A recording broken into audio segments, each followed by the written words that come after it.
Ma'am SHO, ये SHO किस चीज का नाम है? एसएचओ को कहा जाता है स्टेशन हाउस ऑफिसर। ज्यादातर लोग जो है वो मुहर्रिर से मिलके चले जाते हैं या किसी ड्यूटी ऑफिसर से मिलके चले जाते हैं और उनको लगता है कि वो एसएचओ से मिलके चले गए। एसएचओ वो स्टेशन हाउस ऑफिसर। अस्सलाम वालेकुम ख़वातीनो हज़रात, आप देख रहे हैं हमारा यूट्यूब चैनल सोशल नंबर 1। आज मैं मौजूद हूँ एएसपी डिफेंस मैम शेर बानो साहिबा के साथ, और आज हम उनसे करेंगे कुछ रैपिड क्वेश्चंस जिसमें वो बताएंगी कि आम आवाम जब पुलिस स्टेशन में आती है तो उनको क्या करना चाहिए। अस्सलाम वालेकुम मैम। वालेकुम अस्सलाम। कैसी हैं आप? अल्लाह का शुक्र। मैम सबसे पहला क्वेश्चन, पहली 5 चीजें बताएं जो कोई भी इंसान जब थाने में आता है तो उसे क्या करनी चाहिए। जब आप थाने के अंदर एंटर होते हो तो गेट के ऊपर आपको एक बंदा मिलेगा जिसे हम कहते हैं संतरी। ठीक है, उससे आपको पूछना चाहिए कि एंट्रेंस किधर है, क्यूमेटिक किधर पड़ी हुई है। जब आप एंटर हो जाओगे तो आपको सामने एक मशीन नजर आएगी जो कि दूसरी अहम चीज है, उसे आप कहते हो क्यूमेटिक मशीन। उसमें आप अपना फोन नंबर डाल के एक टोकन जनरेट कर लेंगे। जब आपको टोकन नंबर कॉल किया जाएगा तो आप तीसरी अहम चीज की तरफ चले जाएंगे जिसको आप कहते हैं फ्रंट डेस्क। फ्रंट डेस्क के ऊपर एक बैठा होगा बंदा जिसको आप कहते हैं फ्रंट डेस्क ऑपरेटर। वो आपसे पूछेगा कि खैरियत है, आप थाने में क्यों आए हैं। तो आप उसे बताएंगे कि मेरा ये मसला है, मैं इस वजह से थाने में आया हूँ। फिर वो चौथा अहम सवाल आपसे करेगा, वो ये होगा कि क्या आपने दरखास्त लिख ली है या हम आपसे दरखास्त लिखवाएं। तो अगर तो आपके पास दरखास्त मौजूद होगी तो आप वो दरखास्त फ्रंट डेस्क ऑपरेटर को दे देंगे, और अगर नहीं मौजूद होगी तो वहां एक गाइड कांस्टेबल बैठा होगा, वो आपकी दरखास्त लिख लेगा। अच्छा, जब दरखास्त लिख ली जाती है तो आखिरी इंपॉर्टेंट चीज कि आपकी दरखास्त को लगेगा एक ई टैग। जब आपको ई टैग लग जाएगा दरखास्त को तो ई टैग की कॉपी आपको मौसूल हो जाएगी और आप वो थाने से लेके जा सकते हैं। उस ई टैग के ऊपर आपको एक आईओ साइन होगा। वो आईओ आपको जब आपकी एप्लीकेशन का टाइम आएगा तो वो कॉल करेगा, एप्लीकेशन सुनेगा और उसके ऊपर जो क्रिमिनल एक्शन बनता है या नहीं बनता तो वो आपको बता देगा। क्यूमेटिक क्या होती है? क्यूमेटिक मशीन, जिस तरह हम आपको बता चुके हैं, वो मशीन है जो कि एक टोकन जनरेट करती है आपके मोबाइल नंबर के अगेंस्ट। वो टोकन आपको साइन हो जाता है पुलिस स्टेशन के अंदर।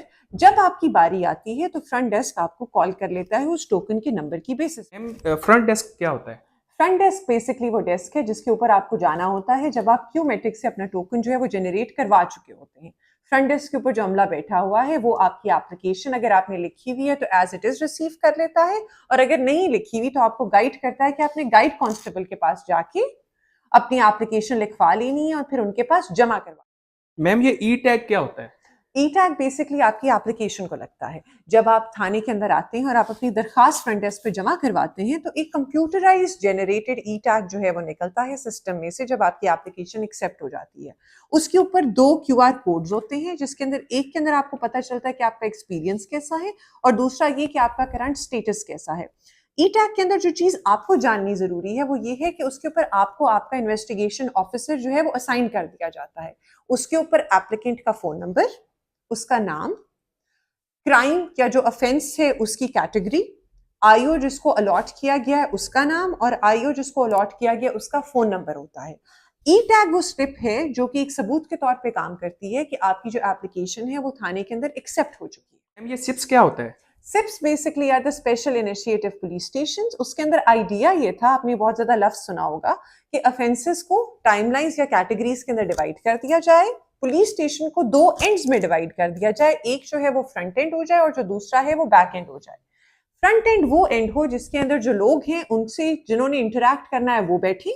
बैक एंड वो वाली जगह हो जिधर ऑफिसेस हो या बैरिक्स हो जिधर आपकी नफरीन रहना है, जिससे लोगों का ताल्लुक नहीं है।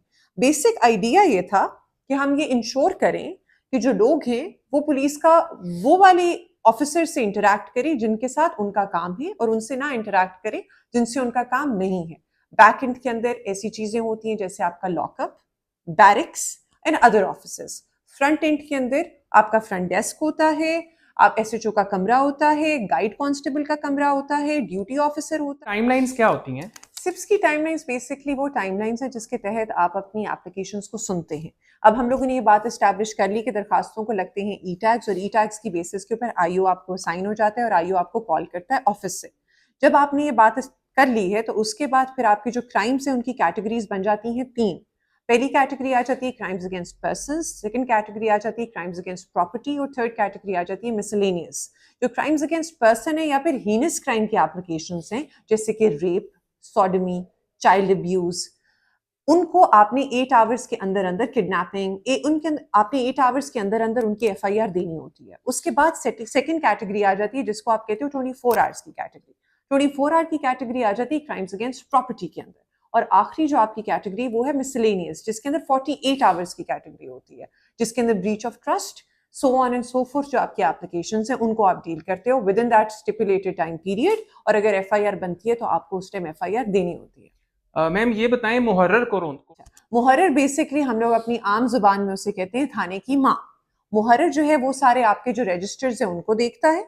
मुहर्रर आपकी जो नफरी की मैनेजमेंट है उसको देखता है। मुहर्रर जो कांस्टेबल्स आपके थाने के अंदर असाइंड हैं या तैनात हैं उनकी छुट्टी, उनकी रवानगी, उनकी ड्यूटीज को देखता है। और मुहर्रर देखता है कि जो दरखास्तें सारों को मार्क हो चुकी हैं क्या वो IOs उन दरखास्तों को सुन रहे हैं या नहीं सुन रहे। मुहर्रर basically affairs internal to the police station उनको देखता है। मैम SHO, ये SHO किस चीज का नाम है? SHO को कहा जाता है स्टेशन हाउस ऑफिसर। ज्यादातर लोग जो है वो मुहर्रर से मिलके चले जाते हैं या किसी ड्यूटी ऑफिसर से मिलके चले जाते हैं और उनको लगता है कि वो SHO से मिलके चले गए। SHO वो स्टेशन हाउस ऑफिसर है जिसका एरिया ऑफ ज्यूरिसडिक्शन जो है वो असाइंड होता है। अच्छा, उस एरिया ऑफ ज्यूरिसडिक्शन के अंदर जितनी वनरेबल एस्टैब्लिशमेंट्स हैं, जितने सिक्योरिटी प्लान्स हैं, जितनी लॉ एंड ऑर्डर सिचुएशंस हैं, जितनी रैलीज हैं, जितनी मार्केट्स हैं, उनकी सारी मैनेजमेंट, उसके अंदर कोई इशू तो नहीं है, उधर क्राइम कितना हो रहा है, उन सारी चीजों को SHO जो है वो देखता है। So basically SHO is the person who looks after the affairs of an area जिसकी एक लिमिटेड ज्यूरिसडिक्शन होती है। करंटली लाहौर के अंदर 84 SHOs पोस्टेड है। मैम ये पेट्रोलिंग ऑफिसर्स कौन होते हैं? पेट्रोलिंग ऑफिसर्स बेसिकली आपके IOs होते हैं जो कि ऑपरेशंस के अंदर काम कर रहे होते हैं, जिनको आप कहते हो हाई रैंकिंग ऑफिसर्स। ठीक है, पुलिस स्टेशन के अंदर, पुलिस स्टेशन की जो हायरार्की है उसके अंदर आपके जो कांस्टेबल जो नाकों पे आपको खड़े हुए नजर आते हैं, जिनको आप फुट कांस्टेबल्स भी कहते हैं, और हेड कांस्टेबल्स होते हैं। उसके ऊपर आपके ऑफिसर्स होते हैं जिनको आप अपर सबऑर्डिनेट्स कहते हैं, जिनके अंदर आपके ASIs, assistant sub inspectors, SIs, सब इंस्पेक्टर्स और इंस्पेक्टर्स शामिल होते हैं। ज्यादातर जो SHOs होते हैं वो रैंक सब इंस्पेक्टर के या इंस्पेक्टर रैंक के होते हैं। आपके जो हाई रैंकिंग ऑफिसर्स हैं या अपर सबऑर्डिनेट्स हैं वो पेट्रोलिंग ऑफिसर्स के तौर पे काम करते हैं। और पेट्रोलिंग ऑफिसर वो होता है जो गाड़ी के ऊपर बैठता है, गश्त करता है, और अगर कोई 15 की कॉल होती है तो उस पर रिस्पॉन्ड करता है। मैम पेट्रोलिंग ऑफिसर में और डॉल्फिन में क्या फर्क होता है? डॉल्फिन बेसिकली जब बनाई गई तो उनको बाइक्स दी गई ताकि वो फास्ट एक्सेस कर सके इश्यूज को और 15 की कॉल्स को। अब आपको ये पता होगा कि वक्त के साथ साथ हमारा जो 15 का रिस्पॉन्स रेट है वो कम होता जा रहा है। We have reached a record low, which is a very good thing कि 15 कॉल्स के ऊपर आप बहुत जल्दी जो है वो रिस्पॉन्स टाइम आपका इंक्रीज हो गया है और आप रिस्पॉन्ड करने लगे हैं। जितना जितना टाइम कम होगा उतना पुलिस का रिस्पॉन्स अच्छा होगा और उतनी जल्दी जो है वो रिड्रेसल जो है वो ग्रीवियंसेस का हो सकेगा। डॉल्फिन बेसिकली बनाई गई for the patrolling purposes, for ensuring कि वो चेकिंग कर सके, फॉर इंश्योरिंग कि अगर 15 की कॉल होती है तो वो रिस्पॉन्ड कर सके और जो इनिशियल फर्स्ट रिस्पॉन्डर के तौर पे काम कर सके।